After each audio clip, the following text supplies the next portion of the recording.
Selamat sore Tribuners, bertemu lagi dengan saya Ana Agung Sri Kusniarti dalam program Tribun Bali Podcast. Kali ini Tribun Bali kembali mengobrol dengan Puskor Indonesia, tentunya tentang pembahasan-pembahasan yang sangat berkaitan dengan Bali belakangan ini. Apa saja itu? Sebelumnya kita menghaturkan pangastungkara panganjali umat kepada Ida Sang Hyang Widi Wasa agar apa yang kita bicarakan hari ini menjadi berkah. Ini aja. Om Swastiastu. Om Aweginamastu Namasidin. Silakan dengan Aji perkenalan diri dulu kepada Tribuners. Terima kasih Tribuner, jumpa lagi dengan saya Ida Bagus Ketut Susena dari Dewan Koordinator Nasional Puskor Indonesia. Kebetulan hari ini diundang lagi dengan topik yang hangat tentunya. Saya berterima kasih kepada Tribun Bali yang sudah memberikan kesempatan untuk kami hadir di sini. Terima kasih. Iya, silakan. Terima kasih kami ucapkan kepada Tribun Bali atas waktunya. Perkenalkan, saya Ide Oktu Sudarsana di Waketum Umas Indo Indonesia. Iya. Biar akrab kita panggil Aji ya. Aji panggil Bung Sri aja. Oke Tribuners, kita awal itu akan membahas tentang mungkin belakangan ini Bali gempar dengan Wisman yang berulah. Nah, bagaimana pandangan Aji terhadap banyaknya kasus Wisman yang berulah, entah itu ke Pura, entah itu baik itu orang lokal juga yang waktu nyepi kemarin di Sumber Glampo dan lain sebagainya, termasuk Wisman-Wisman yang benar-benar mengacau di sini. Ya, silakan. Oke, matur suksma. Ya. Jadi sangat menarik sekali apa yang menjadi topik perbincangan kita ini, bahwasanya permasalahan wisatawan mancanegara ini juga menjadi fokus kita dari dulu. Ya, jadi saya sebelum memulai apa yang kita bahas ini, saya tegaskan bahwa Puskor Indonesia kenapa masuk ke ranah ini perlu diketahui bahwa konsep landasan kita berorganisasi salah satunya adalah menjaga harmonisasi Trihita Karana. Salah satunya adalah Pawongan. Nah, bagaimana Bali ini bisa harmonis ketika kemudian kita biarkan hal-hal yang mengganggu keharmonisan itu baik dari luar maupun dari dalam itu datang. Nah, inilah yang menjadi dasar kita kenapa kemudian saya menerima perbincangan ini dan sangat sesuai dengan apa yang menjadi harapan kami juga. Dan perjuangan Puskor juga. Itu yang menjadi intinya, kami juga siap untuk memberikan tanggapan tentang berbagai kasus yang terjadi di WNA. Jadi tidak hanya masalah-masalah yang berkaitan dengan Bali, tetapi juga berkaitan dengan produk hukum nasional. Jadi banyak pelanggaran-pelanggaran yang dilakukan, apakah itu penyalahgunaan visa kunjungan, atau mungkin pelanggaran-pelanggaran yang bersifat hukum, ya, seperti pelanggaran lalu lintas. Dan mungkin kita juga dulu pernah flashback sedikit ya, ketika terjadi kasus pembunuhan polisi oleh Amokren, tamu WNA Perancis yang ngamuk kemudian tiba-tiba melawan petugas sampai terbunuh, kalau nggak salah itu namanya Ana Agung Putu Sudiarte, ya, itu dari kalau nggak salah dari Denpasar, dan Puskor dulu kunjungi keluarganya karena kita ingin memberikan simpati kepada bagaimana beliau yang seorang aparat itu bisa ikut menjaga Bali ini dari orang-orang seperti ini. Jadi kasus-kasus seperti ini sebenarnya sudah banyak sekali. Nah, inilah yang perlu ke depan kita bahas, kita carikan solusi untuk berduduk bersama bagaimana, karena kita sebenarnya kalau secara jujur kita ngomong ya, hal seperti ini sebenarnya tidak perlu terjadi karena kita masih memiliki desa adat yang kuat. Harusnya ini yang menjadi filter, menjadi proteksi kita ketika ada hal-hal sedikit saja yang bersinggungan dengan ketidakharmonisan di masyarakat Bali. Ini harus tingkat antisipasi di tingkat adat terbawah itu harus cepat. Sehingga ini yang menjadi concern kita, dan sangat kita sayangkan memang kalau kita ngomong ya sejujurnya ya, bahwa semakin banyak turis yang datang ya, justru semakin banyak kejadian-kejadian ini kita biarkan. Seperti pelecehan tempat suci, bahkan pernah ada tamu asing, kalau tidak salah WNA perempuan yang dulu sampai menghina orang yang sedang melakukan ritual di jalan, itu viral dulu. Saya sangat perih ya kalau kita melihat bahwa ada orang sampai dia live mengatakan bahwa apa yang dilakukan orang Bali itu adalah sesuatu yang bagi mereka sampah, itu luar biasa. Itu pernah viral dan kita sampai usut dan kita minta Kemenkumham untuk segera mendeportasi orang tersebut. Jadi memang hal-hal seperti ini seperti kita kalau bisa kita andaikan tuh sering kita melakukan tindakan-tindakan seperti pemadam kebakaran jadinya. Jadi ini yang tidak perlu terjadi. Seharusnya sebelum dipadam api itu dijaga dulu. Jangan sampai terjadi kebakaran, gitu kan maksudnya. Iya, kita tidak bisa menghindari api, Gung Sri ya. Kita tidak bisa menghindari api. Api akan bermunculan, percikan akan muncul di mana-mana. Tetapi agar tidak melebar, tidak meluas, tidak menjadi kebakaran yang heboh, itu harusnya kita sudah bisa antisipasi, baru meletup aja sudah kita bisa padamkan. Dan ini yang saya maksudkan penguatan desa adat ini. Kenapa Puskor ya sebagai organisasi Hindu yang independen ini dari awal lahirnya kita justru ingin menguatkan desa adat di Bali. Karena inilah satu-satunya garda terdepan penyelamatan Bali kalau kita kuatkan. Penguatan ini tidak hanya dari sisi ampura ya, maaf, tidak hanya dari sisi show of force, tidak. Tetapi sumber daya manusia, manajemen desa adat, kemudian bagaimana awik-awik perarem itu benar-benar seperti tidak seperti arit gitu loh. Jadi mangan ke dalam, puntul keluar. Harusnya memang kita tajam kedua-duanya. Kalau ke dalam memang harus kita benahi, kita tata, ada hal-hal yang tegas juga. Dan keluar juga harus lebih tajam. Bila perlu ya belati yang keluarnya lebih tajam gitu loh. Nah ini yang menjadi concern kita dari awal, sehingga dulu tahun 2015 pernah saya sampaikan nih, waktu itu masih bernama MUDP. Sengaja saya bawa surat ini, ada beberapa hal yang memang menjadi concern kita kumpulkan. Kita bicarakan. Waktu itu kita audiensi dengan Ketua Bendesa Agung MUDP waktu itu. Kemudian ya yang kita sayangkan memang tidak lanjutnya tidak ada. Jadi apa yang kita sampaikan seakan-akan hanya sebagai sebuah formalitas berhadapan ya, diterima, kemudian tidak ada aspirasi kita, karena aspirasi kita tidak hanya permasalahan, ada terakhir itu solusi yang kita berikan. MUDP itu kan MDA sekarang kan? Ya, MUDP MDA sekarang ya, dulu masih Majelis Utama Desa Pekraman. Ya, jadi saat itu, dan hal yang penting sebelum berubah menjadi desa adat, memang kita sangat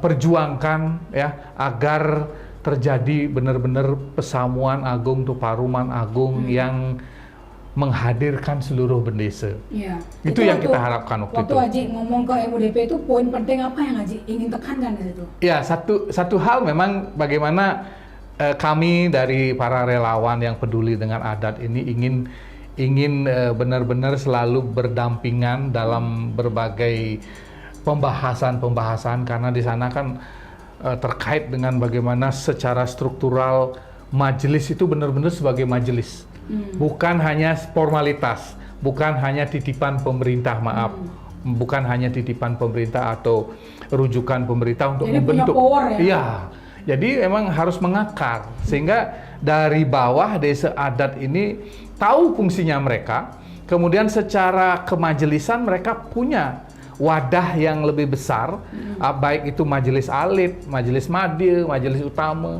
sehingga mereka punya jenjang untuk membantu mencarikan solusi dari suatu masalah adat.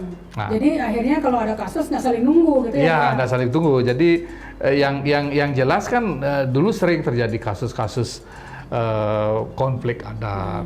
Jadi termasuk kasus bagaimana antar satu adat dengan adat yang lain itu tidak sinkron, ya justru mencari konflik gitu loh. Nah ini yang perlu kita ini kan, kita punya pakar-pakar desa adat yang luar biasa kok, seperti Prof. Widya yang memang sudah sangat mengerti bagaimana adat itu. Nah ini, kemudian memang dari apa yang kita sampaikan dulu ini, kita harap sekali bahwa salah satu poin penting adalah kenapa kita ngotot ingin mengadakan Pesamuan Agung atau Paruman Agung? Pasti banyak yang bertanya. Ya, nah Apa sih yang diinginkan Puskor? ini yang perlu diketahui masyarakat. Jadi kita ingin sebenarnya saat itu ya, ya mudah-mudahan tidak telat nanti ke depan bisa ditindaklanjuti ya.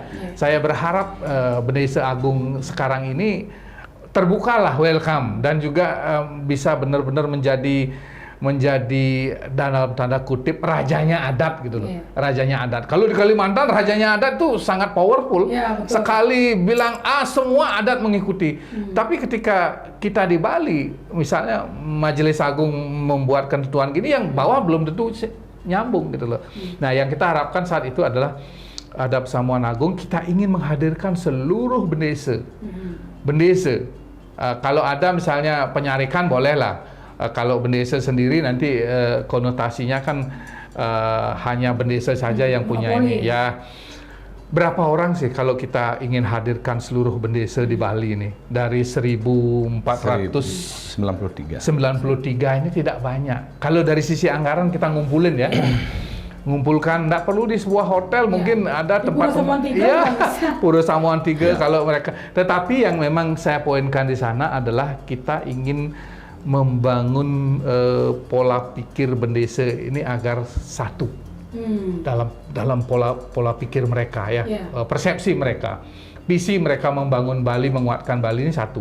Ketika mereka berkumpul, saya inginkan memang waktu itu 3 hari ya, anggaplah seperti diklat kalau pemerintah memiliki program diklat kan seperti itu, atau kalau misalnya di organisasi kita memiliki kaderisasi, seperti itulah kita inginkan. Jadi 3 hari ini kita ingin para bendesa ini diberikan pemahaman agama, pemahaman adat, budaya, tradisi dan lain sebagainya.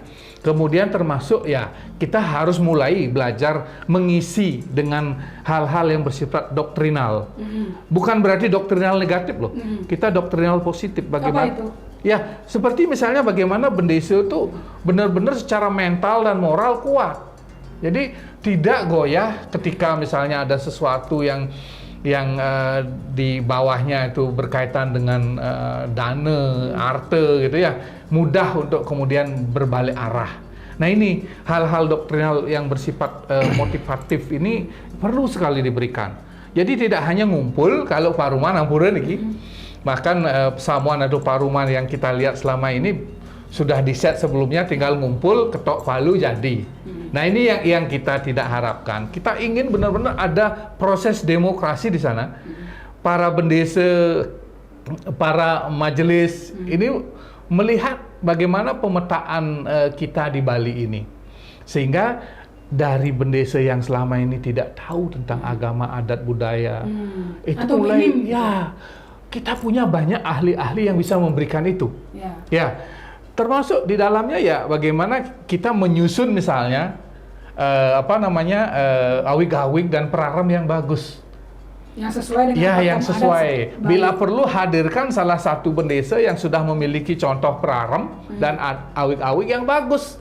Sehingga mereka itu akan sharing dengan yang lain. Bagaimana cara mengatasi misalnya melindungi Palemahan bagaimana, melindungi Pawongan bagaimana, melindungi Parahyangan bagaimana. Pola mereka sudah mulai ini, sehingga ketika kembali dari paruman atau Pesamuan itu ada ilmu yang dibawa. Fresh mereka, oh ternyata ini yang missing link kalau saya sebut ya. Nah seperti itu kira-kira. Jadi dengan sekarang ketidaktahuan itu akhirnya kecolongan terus gitu Ji ya? Ya sangat banyak. Akhirnya itulah seperti saya katakan tadi, seperti pemadam kebakaran. Kita selalu ribut kemudian ramai-ramai setelah kejadian ada gitu. Ya, contohnya misalnya kayak tempat suci yang akhirnya dipakai sama Wisman, ya dipercaya begitu saja, akhirnya Wismannya aneh-aneh. Ya. Ada yang foto telanjang lah, ada yang naik ke pelinggih lah. Sampai maaf ada yang melakukan hal-hal tabu. Nah, gitu. Ini yang tambahkan sedikit tadi apa yang disampaikan oleh Pak Ketua Umum Puskor Indonesia. Suksma, Indek Galah, terima kasih. Sebelum Ditiang menyampaikan dimanapun Gubernur Bali berada, terima kasih atas waktunya. Tadi sangat begitu dijelaskan sangat detail. Memang yang saya melihat kebetulan saya juga ngayah di salah satu projuru desa adat ya. Ini sebenarnya kembali kepada sumber daya. Sebenarnya Perda 4 itu sudah mengatur amat sangat detail bagaimana pariangan, pawangan, pelemahan. Sudah diatur sedemikian rupa. Yang menjadi kendala apa yang disampaikan hari ini pada fokus adalah bagaimana orang asing WNA itu datang dan ada oknum-oknum yang berulah. Memang di sini adalah ada suatu misling adalah bagaimana dia harus menyampaikan, menjelaskan. Nah ini yang tidak ada. Hampir di setiap pura, mungkin hampir pura-pura yang disebut dengan pura pusah kayangan desa, ya berbeda dengan pura-pura yang besar, katakanlah pura Sat Kayangan itu ada bahwa bagaimana tata titi orang asing masuk dengan berbagai bahasa.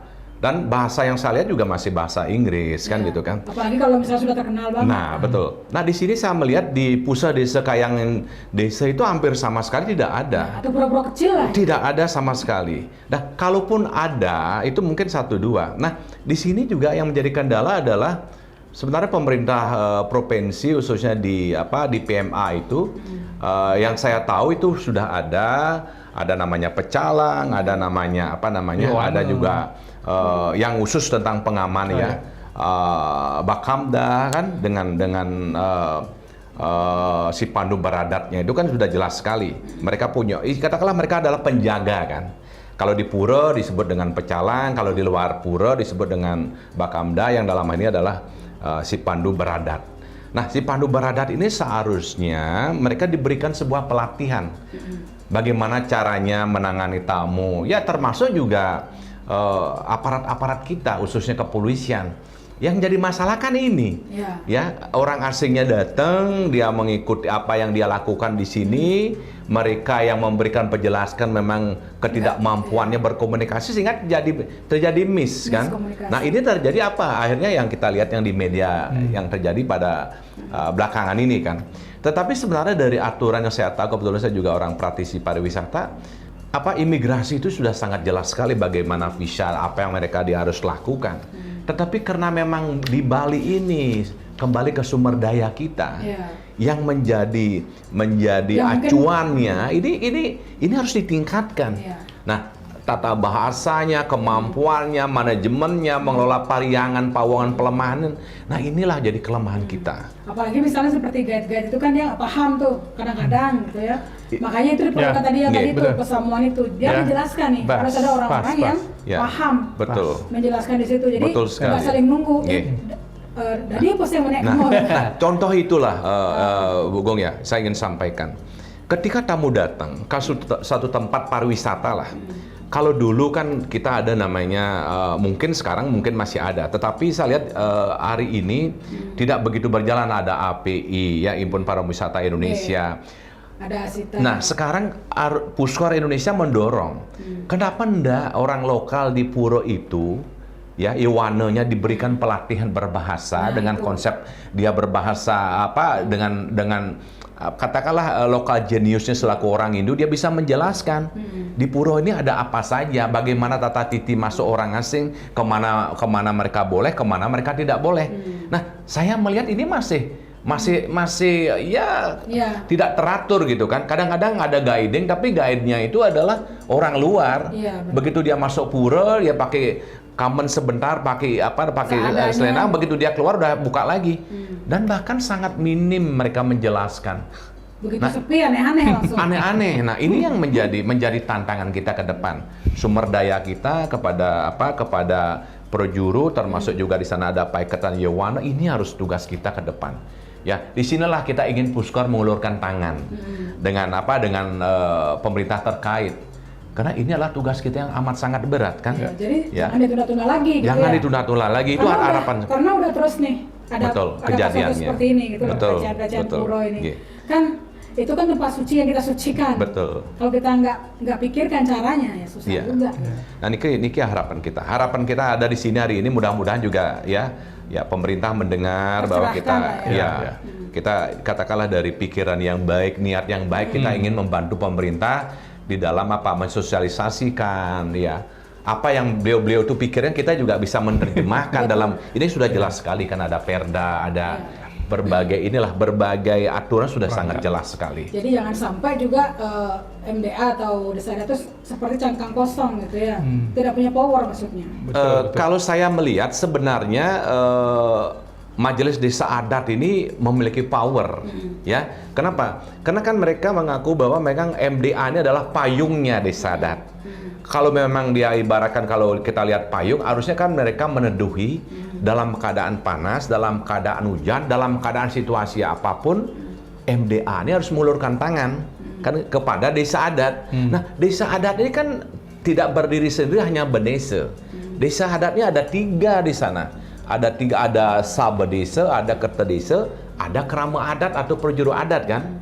Nah, ini yang juga harus memberikan pemahaman yang sama gitu kepada perjuru ini. Nah, tugasnya siapa? Ya MDA dengan PMA, ya Majelis Desa Adat dan Pemajuan Masyarakat Adat kan. Kan ini adalah tugas dari pemerintah bersama majelis gitu kan. Ini harapan kita ke depan. Wah. Ini silakan Pak. Iya, jadi saya tambahkan sedikit, memang hal yang mendesak sekarang untuk mengatasi masalah WNA yang memang berulah ini, ya kita memang harus bersinergi dulu dengan Kemenkumham. Bagaimana filter orang-orang asing ini benar-benar dideteksi secara real time gitu loh. Kalau itu masuk kan? Ya, artinya begini, setiap orang asing, apalagi teknologi memungkinkan sekarang, kita bisa memberikan informasi kepada masyarakat ketika orang asing itu masuk. Kalau memang orang asing itu misalnya memiliki track record yang itu kan biasanya kelihatan itu. Di mana-mana itu ada red notice dan sebagainya, itu semua ada. Karena yang saya lihat sekarang nih, tamu-tamu yang berulah ini kan tamu-tamu yang memiliki kualitas berwisata yang maaf ya, sangat rendah gitu loh kualitasnya. Bukan turis-turis yang memiliki benar-benar jiwa untuk, jangan sampai nanti kita samaratakan semua. Apalagi kemudian karena dia datang dari satu negara, kemudian negaranya kita isolir gitu loh untuk tidak datang, itu yang kita tidak setuju ya. Kalau misalnya ada oknum yang seperti itu, memang Kemenkumham wajib tahu dari ininya mereka. Dan biasanya dari berbagai informasi kewarganegaraan itu sudah biasanya Interpol dan sebagainya sudah memberikan informasi yang jelas. Jadi dari sana kita bisa memulai hal untuk memfilter. Kemudian ya tentu Dinas Pariwisata dan juga pemerintah daerah, pemerintah provinsi ini juga harus mulai mempromosikan Bali dengan kualitas, agar tamu-tamu berkualitas yang datang. Bagaimana kita punya resort-resort yang ya dalam beberapa kali survei itu yang terbaik di dunia. Kemudian tempat-tempat wisata yang terbaik di dunia juga. Bali ini masih dianggap sebagai destinasi wisata yang paling unik. Karena tidak ada dimanapun di seluruh dunia ada Bali. Tetapi bagaimana kita mengemas agar desa adat sebagai pihak yang langsung berhadapan di bawah, kita seperti Haji Dewa tadi, sumber dayanya kita kuatkan. Kenapa tidak kita selaraskan dengan konsep desa wisata yang akan menggandeng desa adat di sana? Karena ini sangat sinkron sebenarnya. Contoh kalau saya berikan misalnya, kalau antara desa adat dan desa wisata ini nyambung, berarti konsep secara wisata ada di desa wisata, ya, penataan ininya. Kemudian secara tatanan, tradisi, budaya, seni dan sebagainya ada di adat. Ketika dua ini berpadu, secara manajemen desa wisata, secara pelayanan dan sebagainya, atau penampilan daripada objek wisata itu dari desa adat. Ketika dua ini sinkron, saya yakin Bali ini akan kuat. Bali ini akan memiliki power untuk bisa secara tanda kutip ekonomi bagus, kemudian secara pariwisata berkualitas. Nah, dari sanalah hubungan ini muncul. Jadi bagaimana promosi kita tidak hanya datang ke Bali, semua datang, termasuk Ampure, para gembel-gembel luar negeri itu ikut. Karena gimana, Australia itu kan punya sistem di negaranya, justru kalau orang-orang yang tidak bekerja, pengangguran dan menjadi permasalahan sosial di sana, diberikan uang untuk keluar negeri, untuk tidak diberikan dana sosial gitu loh, untuk dana sosial yang di sana, di sini sangat bermanfaat untuk bisa hidup bertahun-tahun. gitu. Nah, ini yang perlu kita inikan, Dipikirkan ke depannya. pikirkan, dan kita harapkan sekali tidak ada lagi orang-orang asing yang kemudian Tidak semena-mena Ya. secara kriminal. Banyak kejadian-kejadian sudah pelanggaran hukum di kepolisian, hukum narkoba apalagi. Wah, sudah sangat banyak nih catatan-catatan seperti ini. Pelecehan Adat dan budaya apalagi. Ini yang tadi dibilang Jedeo, saya pingin sekali ketika ada tamu masuk ke daerah ke wisata yang notabene adalah milik adat, harus ada orang klik sandi sana yang melihat. Minimal kemana dia? Kita bisa kemudian, nah perlu memang kalau ngomongin begini kan kita tidak bisa ngomong menggratiskan orang. Nah kalau sudah ekonomi penataan tadi desa wisata bagus, desa adat benar-benar mendapatkan hasil, saya kira untuk mempekerjakan para pecalang atau mungkin seketrune yang mungkin tidak bekerja, kita bisa maksimalkan di desa adat sehingga mereka bisa otomatis menjadi, ya anggaplah tanda kutip guide desa gitu, sehingga ketika dia ke desa, turis itu wajib lapor. Di gate manapun di depan dari mana itu harus ada begitu. Mungkin bisa perlu tambahkan, mungkin maksudnya tadi Pak Ketua begini, kita kan memang Bali ini adalah menjadi satu the best tourism in the world. Destination. Nah, destinasi ini memang setiap orang ini seperti magnet kan, pingin datang. Nah, ketika kita membicarakan bagaimana menyaring pariwisata yang berkualitas, ya ini tentu kita tidak bisa berjalan hanya satu dari kebijakan. Tentu kebijakannya ada komprehensif kan, ada dari perhubungan, bagaimana kita lihat sekarang juga harga tiket betul-betul memang ada yang sangat murah dari berbagai negara kan. Nah, tapi menurut saya tadi betul sekali apa disampaikan oleh Pak Gus Haji tadi. Memang ke depan saya juga apa yang pernah disampaikan pada saat saya dikukuh menjadi projuru, ini seharusnya ke depan pariwisatanya harus berbasis desa adat. Nah itu. Pariwisata yang berbasis desa adat, kita sudah jelas sekali bahwa desa adat itu adalah terdiri dari kepala, badan, kaki, ya, Pariangan, Pawongan, Pelemahan, yang mana agama, adat, seni dan budaya itu menyatu kan. Nah, kalau ini didorong apa saran oleh Pak Gus Haji tadi, memang ini harapannya ke depan. Ya, bagaimana desa adat ini bersinergi, ya. Pemberdayaan ada di 7 paiketan itu yang tadi disampaikan. Ada paiketan Yewane, paiketan Strati, ada Werde, ada Pecalang yang di sana termasuk menjadi si pandu beradat kan.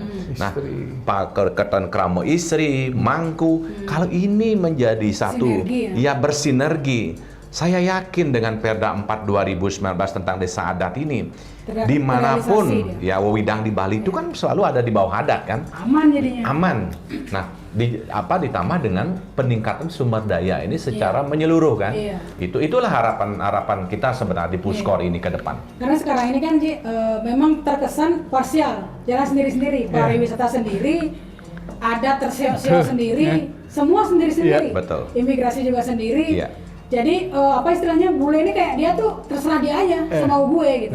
Nah, ini mungkin betul Bu Sri, Bu Gung, memang setelah Bali ini dan dunia ini dientak oleh COVID-19 ya, yang mana pada saat itu kita hampir 2 tahun ya, tidak ada orang datang, mati suri, dan semua orang berharap pariwisata segera dibuka, dan akhirnya sudah dibuka dan berangsur-angsur sekarang menjadi luar biasa begitu kan. Nah, ini kan juga salah satu dampak. Ya, dampaknya otomatis dengan ketidaksiapan kita. Ya, di Bali dan juga ada berbagai orang datang mencari meraih istilahnya mengais rezeki di Bali. Ini juga menjadi tantangan kita ke depan.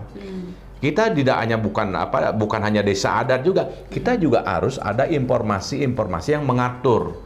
Ya, katakanlah misalnya di bandara dengan berbagai bahasa yang datang harusnya dijelaskan bagaimana makna daripada bagaimana tata cara orang asing ke pura, bagaimana kita merayakan hari raya Nyepi, apa yang boleh, apa yang tidak boleh. Dan ini kan jangankan orang asing, kadang-kadang saudara kita yang di sebelah kita saja yang beda kepercayaan, mereka juga belum paham apa itu Nyepi, ya, karena dia kira Nyepi ini hanya listriknya dimatikan, tidak ada internet, Tapi kan ada lebih daripada itu yang kita harapkan mereka bisa memberikan sebuah toleransi kan. Nah ini juga minim daripada informasi. Nah disinilah bisa Puskor berperan banyak di dalam apa? Di dalam ikut serta di dalam mensosialisasikan mungkin sebelum nyepi atau misalnya termasuk juga orang asingnya kita juga bisa berikan pelatihan. Ini kita ingin bersinergi lah. Jadi gitu memang ke depan. lucu ya Ji, ya. Apa namanya istilahnya, Bali itu dikenal karena adat budayanya. Adat budayanya. Itu yang unik sebagai tujuan pariwisata. Tapi kenapa akhirnya adat budaya orang-orang di adat budaya ini tidak mendapatkan hasil, tidak menikmati kue pariwisata. Nah, akhirnya ini kan yang menarik kan hadirnya undang-undang Bali ini. Provinsi. Nah, Provinsi Bali ini. Terus pada pasal 7 itu di ayat 1 sudah dijelaskan bahwa budaya itu menjadi bagian dari kearifan lokal yang harus dijaga. Tapi sayangnya di pasal 8 ada bahasa di ayat 2 pemerintah pusat dapat memberikan dukungan pendanaan. Itu kan jadi kayak tidak serius, tidak tegas gitu ya dia. Nah itu. Buah si malakam. Nah buah sangat bahaya banget. Karena kan adat itu yang menjadi daya tarik. Kenapa mereka tidak mendapatkan apa seperti penari, tukang gambar. Dia menikmati pariwisata itu, tapi mereka yang ditonton. Nah itu gimana itu? Jadi pertama kita apresiasi perjuangan teman-teman di DPR ya, kemudian juga perjuangan gubernur, pemerintah provinsi atas lahirnya ini. Tetapi memang kalau kita melihat sebuah kelahiran sebuah undang-undang, tentu kita kadang-kadang sudah lahir undang-undang, baru kita lihat untuk kita kaji apa sebenarnya yang sudah difinalkan kan gitu. Nah berhak kita juga untuk melihat sisi-sisi itunya kan. Nah memang disayangkan, saya terus terang dari awal dari undang-undang dulu undang-undang desa juga pernah kita tidak pernah berhenti di Puskor ini, tidak pernah berhenti, selalu ingin. Tapi namanya kita organisasi kemasyarakatan swadaya. Ya mungkin dalam tanda kutip selama ini selalu dipandang sebelah mata. Padahal pemikiran-pemikiran independen, cerdas, dan kemudian memiliki wawasan yang luas tentang bagaimana memproteksi. Sebenarnya ini poinnya. Kita sangat idealis di sana. Kita tidak bisa goyah untuk kemudian walaupun kelihatan berbenturan dengan pihak-pihak, sebenarnya kita tidak menganggap itu berbenturan. Kita menganggap itu adalah sebagai sebuah kontribusi kita kepada Bali, perlindungan Bali. Nah, memang disayangkan kita tidak banyak dilibatkan dalam hal-hal pembahasan begini. Apalagi maaf seperti tadi Gung Sri bilang bahwa dalam redaksional tata bahasa itu banyak hal-hal yang kelihatannya bagi orang awam mungkin wah ini sudah terakomodir, tapi lihat kata di sana itu. Jadi pemerintah Provinsi Bali memperoleh anggaran dan sebagainya kan gitu dari pusat ya. Di pasal 8 itu pemerintah pusat dapat memberikan dapat. Yang di atas coba yang ayat 1. Pemerintah daerah Provinsi Bali memperoleh sumber pendanaan. Nah, itu memperoleh dan dapat memberikan. Itu dua kata yang berbeda loh itu kadang-kadang. Pasal karet ya. Iya, persepsinya sudah kalau dapat memberikan bisa yes, bisa no. Bisa dapat, bisa tidak. Karena dapat memberikan. Kalau di anggaran tidak dapat gitu. Nah, kalau di atasnya kan memperoleh itu sudah pasti itu. Memperoleh kan. Nah, kenapa tidak disamakan kata-kata gitu. Misalnya pemerintah pusat memberikan. Tidak usah dapat. Tidak dapat. Nah, itu hal-hal begini memang bagi kami mungkin sepele ya, bagi orang awam mungkin sepele, tapi bagi kami sangat penting untuk perjuangan ini tuntas. Karena ini kan perjuangan lama juga. Betul. Dari rancangan ke undang-undang ini kan banyak hal-hal yang kemudian hampir 20 tahun berubah. Kalau kita lihat dari rancangannya banyak hal-hal yang mungkin dalam sidang-sidang itu banyak tidak disepakati. Nah inilah yang memang menjadi PR ke depan ya. Karena kita tidak bisa kalau sudah ini diundangkan, nanti kalau sudah disahkan diundangkan, kita tidak bisa melakukan protes lagi. Sudah ketok palu gitu loh. Yang bisa kita lakukan adalah mengawal agar apa yang menjadi spirit awal ini benar-benar bisa diimplementasikan baik di Perda, Pergub atau peraturan-peraturan lain yang terkait dengan teknis di bawah gitu. Nah ini yang penting. Dan yang lebih penting lagi adalah sinkron antara Pemprov dengan Pemkab. Ya. Pemerintah daerah masing-masing kabupaten. Jangan sampai ini kemudian karena yang menjadi eksekutor terbawah kan pemerintah kabupaten yang memiliki desa adat secara langsung di sana.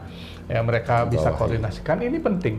Nah, inilah yang saya perlukan ketika kami di Puskor ini melakukan roadshow.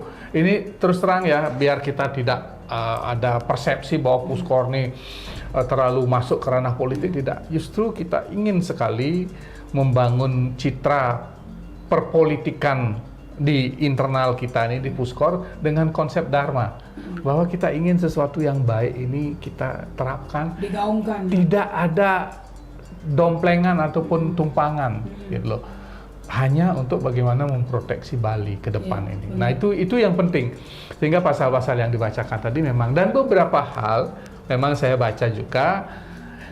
Ya, mau tidak mau kita harus terima, itu intinya. Tetapi dalam satu sisi kita harus terus mengawal agar turunan dari undang-undang ini benar-benar bisa nyambung dan bisa menjadi sesuai dengan impian awalnya. Menjadi manfaat bagi masyarakat, terutama Kerama. Nah, menyinggung tadi masalah Haji Dewa tentang Kerama Tamil dan sebagainya, memang mulai belakangan ini mulai muncul ya hal-hal yang sedikit mulai menggeser lagi dari dulu. Siapapun semeton nyama Islam, nyama Kristen, nyama Buddha, itu dulu harmonis, tidak ada hal-hal, mereka menghargai nyama Hindu. Nah, kemudian ketika Nyepi mulai belakangan ini mulai ada yang tidak menghargai, itu harus segera dicarikan solusi. Forum komunikasi umat beragama wajib. Kita tidak hanya menyoroti orang asing loh, kita juga harus menyoroti saudara-saudara kita, termasuk koreksi secara internal. Jangan sampai kemudian kita koar-koar menyalahkan orang, kita sendiri Nyepi misalnya berkeliaran kesana kemari. Maaf ya, mungkin mabuk-mabukan, berjudi dan sebagainya. Kita yang mencontohkan. Ya, harusnya dari kita yang juga mulai harus koreksi gitu ya. Betul, itu saya mungkin tambahkan, betul sekali. Kalau kita flashback ya, pada saat bagaimana kita merayakan Nyepi kemarin, sehari sebelum hari Nyepi itu kita akan melaksanakan pengerupuk atau nyaga-nyaga.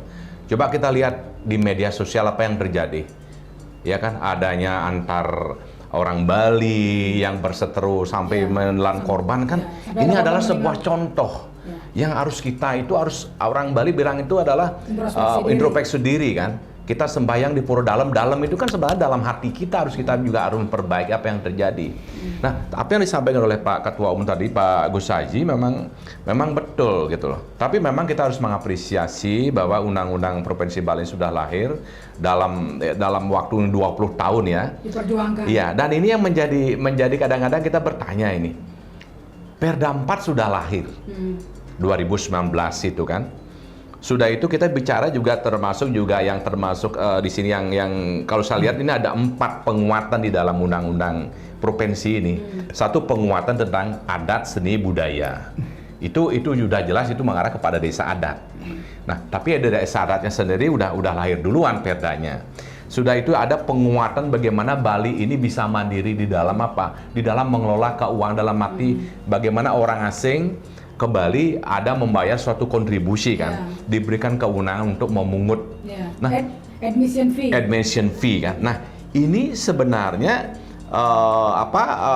yang memang kita harapkan dari dulu mungkin. Nah, mungkin ini yang perlu diperjelas di dalam bagaimana nanti perda ini lahir, akhirnya nanti ada keputusan gubernur sampai mengarah kepada keputusan bupati, bagaimana tata cara mengatur keuangan ini sehingga desa adat ini, khususnya agama, seni, adat dan budaya ini mendapatkan dampak kan daripada undang-undang provinsi Bali ini. Nah, terkait juga tadi disampaikan masalah orang asing ini juga terkait. Nah, orang asing yang datang dia mau bayar admission fee yang dipakai untuk apa? Untuk memajukan atau memelihara atau menjaga ya kebudayaan Bali ini. Ini saya kira yang mungkin ini saya tertarik gitu lah. Artinya tertarik mengapresiasi lah. Cuman sekarang ke depan ini kalau bisa ini lebih dikawal lagi. Perda ini turunan daripada undang-undang provinsi ini yang perlu kita jaga bersama-sama.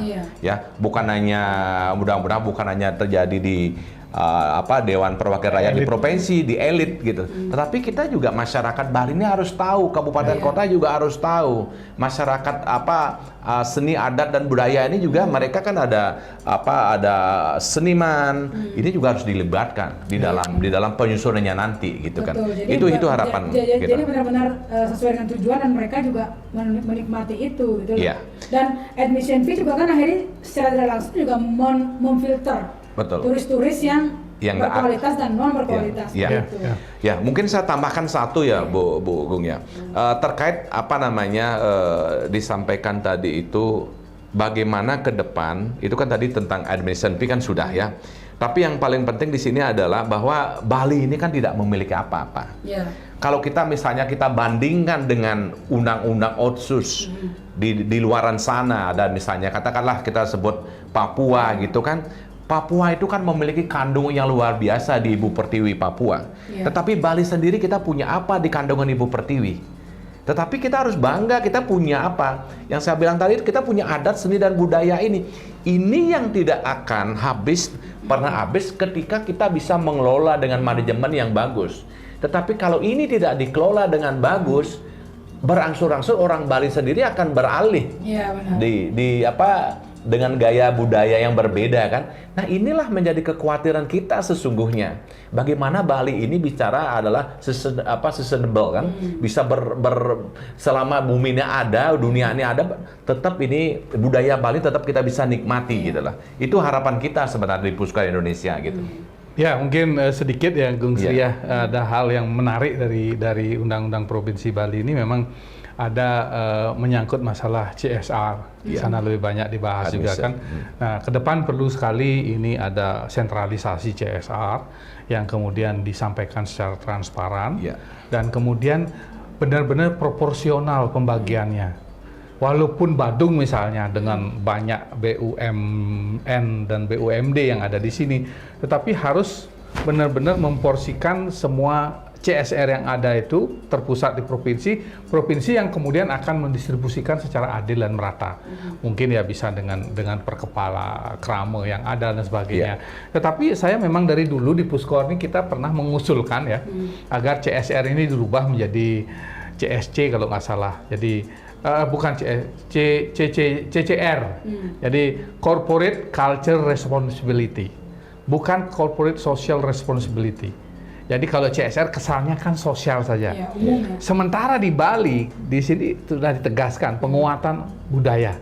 Ada. Kalau menjadi corporate culture responsibility akan lebih banyak porsinya. Lebih menukik. Ya, lebih menukik dan bermanfaat kepada manusia Bali. Itu dulu kita pernah usulkan loh kita agar di Bali ini khusus CSR itu jangan ke CSR. Kita harus punya istilah CCR. Jadi CCR ya. Corporate Culture Responsibility. Jadi semua perusahaan baik asing, daerah ataupun nasional yang ada di Bali ini harus memiliki tanggung jawab pada budaya. Menjaga. Nah, jadi otomatis ke adat kan itu nanti ujung-ujungnya ya. Itu harapannya ya. Mungkin yang terakhir Dewo atau Suseno bisa disampaikan harapan kepada pemerintah mungkin apa harapannya terhadap undang-undang ini. Baik, terima kasih. Jadi kami dari Puskor Indonesia tentu sebagai organisasi yang independen dan swadaya tetap akan memberikan kontribusi positif terhadap berbagai hal, baik itu di tingkat kebijakan maupun di tingkat implementasi untuk benar-benar mengawal apa yang kita sebut sebagai mungkin sekarang ini Nangon Satkertilo ke Bali, kalau di kami masih tetap pegang sebagai Trihita Karana ini benar-benar kokoh. Kokoh tidak hanya dalam tataran wacana. Kita sudah sangat muak dengan wacana saja terlalu banyak, tetapi ketika pada taraf implementasi atau penerapan itu kurang. Nah, kita harapkan sekali agar keterlibatan stakeholder di Bali ini selalu diberikan ruang. Budayawan, ahli, berbagai macam pakar, keahlian dan sebagainya, termasuk pelaku-pelaku yang memiliki concern Karena bisa kita filter, orang-orang yang memiliki concern itu bisa kita baca.